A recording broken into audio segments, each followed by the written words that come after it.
No, I'm not going to do an impression of Professor Yaffle. You'll just have to go and Google it. That is nothing but a rotten old bottle.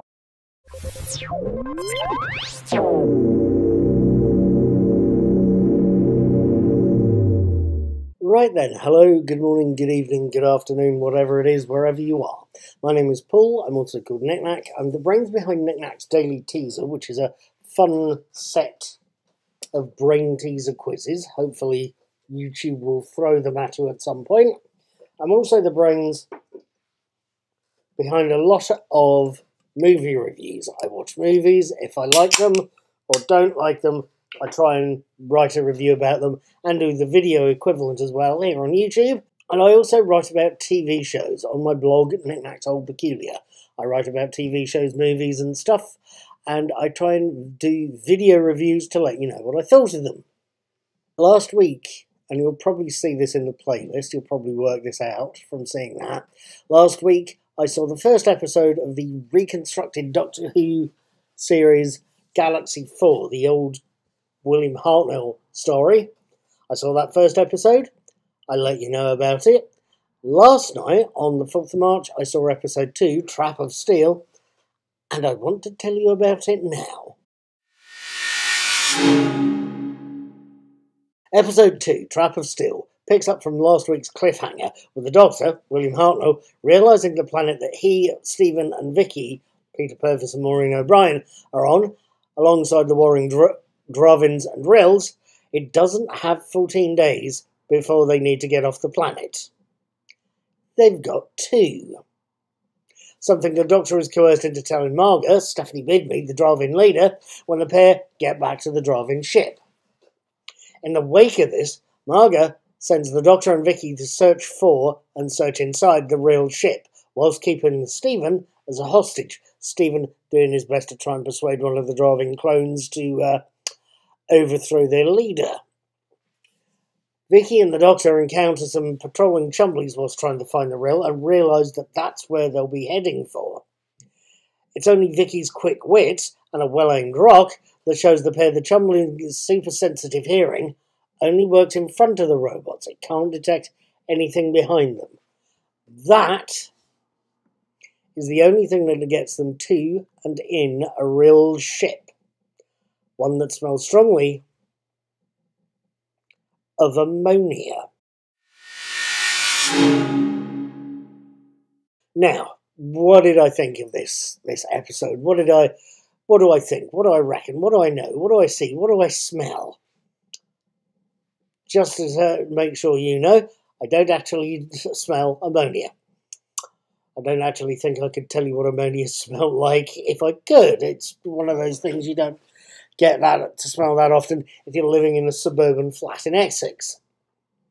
At any rate, my actual thought is that Trap of Steel, episode 2 of Galaxy 4, is another good little episode. For starters, the animation for these 2 episodes is on a par with Evil of the Daleks.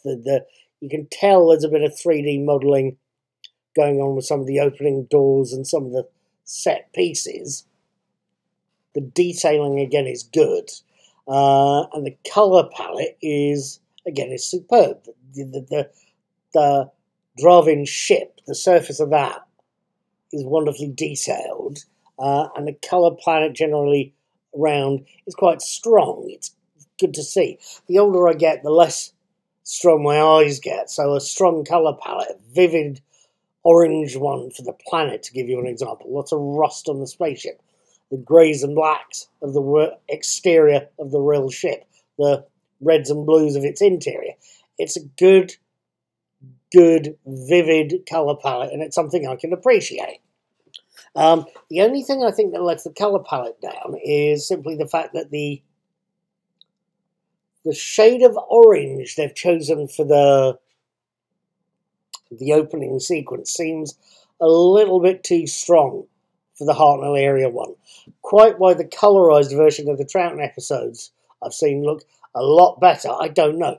Possibly because they're using more blues and reds rather than the distinct orange shades they're chosen for Galaxy 4's Hartnell era opening credits. Both were designed for black and white 4:3 ratio TV sets. So I couldn't tell you quite what's happening there. The actual episode, the colouring in that is fine. It just seems a little overwhelming for the opening credits, which were very different for their time. Hartnell's performance in Trapper Steel seems a lot better than the one he gave in 400 Dawns. We've mentioned how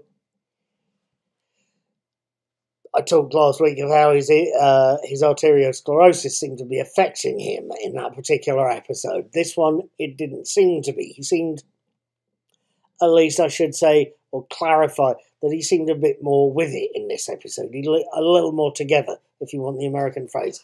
Bar a stumble at one point where he goes over a rock. The net effect. Did I ever mention an old TV show called Bagpuss? It's an old children's TV show. No? Yes? Possibly worth Googling it. Excuse me.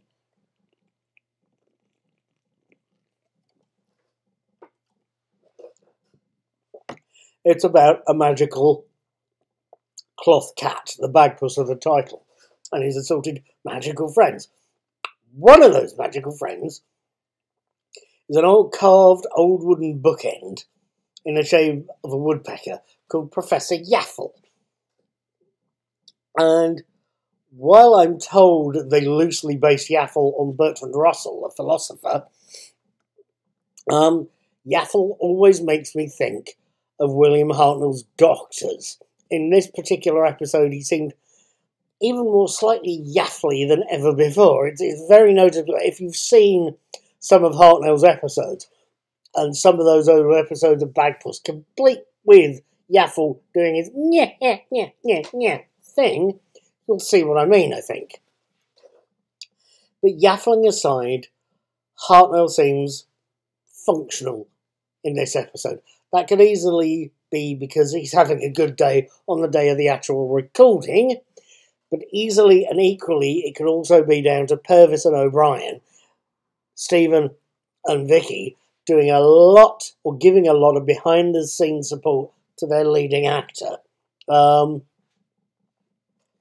As well as, again as with the first episode, putting in some remarkably good performances.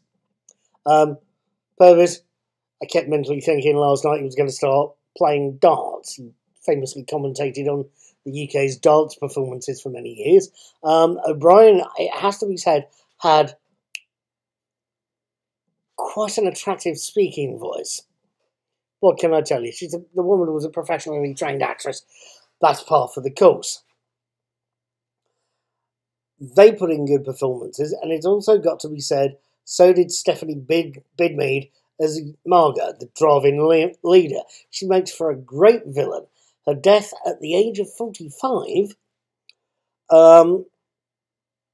looks a distinct shame. There was possibly a much longer career, again playing those also ice maiden kind of villains there, possibly. With all of that said, I should add, William Ems, by the way, did quite a good job of the writing, and the direction and general overall putting together is again beautifully done. Saying that, we are seeing the production values of the 60s filtered through the cartoon, or cartoonification, if you will, that they've done to reconstruct this. Whatever. This episode is a great little watch. It's another well-written episode of Doctor Who. Frankly, I've enjoyed it. I've given it 4 stars out of a potential 4.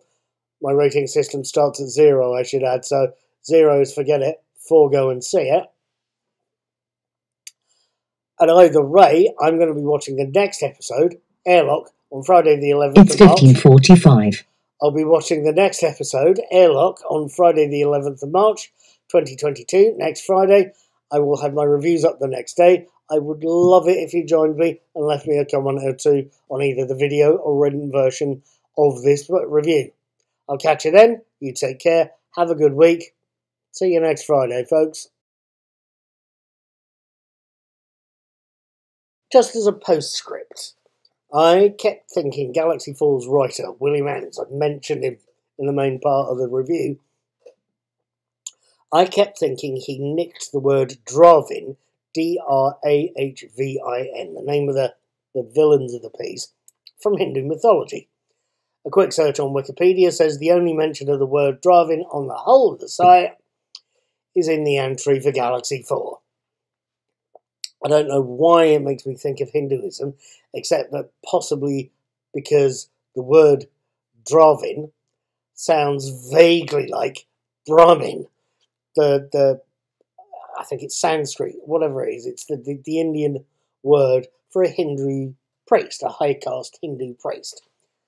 Rill, on the other hand, is also the name of a type of small channel going through usually mud or sand. It's a rill. Bet you didn't know that, did you? Right, just as a second postscript, we've realised that the character of Marga, the villain, the real villain of the piece, is played by an late actress called Stephanie Bidmead. Other fans of Doctor Who will possibly recognise the surname because, of course, it belongs to Christopher Hamilton Bidmead, who was the script editor immediately after Douglas Adams left. I don't know if Stephanie Bidmead and Christopher Bidmead are any kind of relationship. I couldn't see a mention of that on their respective Wikipedia entries. I'm betting they're not, but I'd love to know for sure. Leave me a comment and let me know. Have a good week. Please subscribe. I'll catch you next time.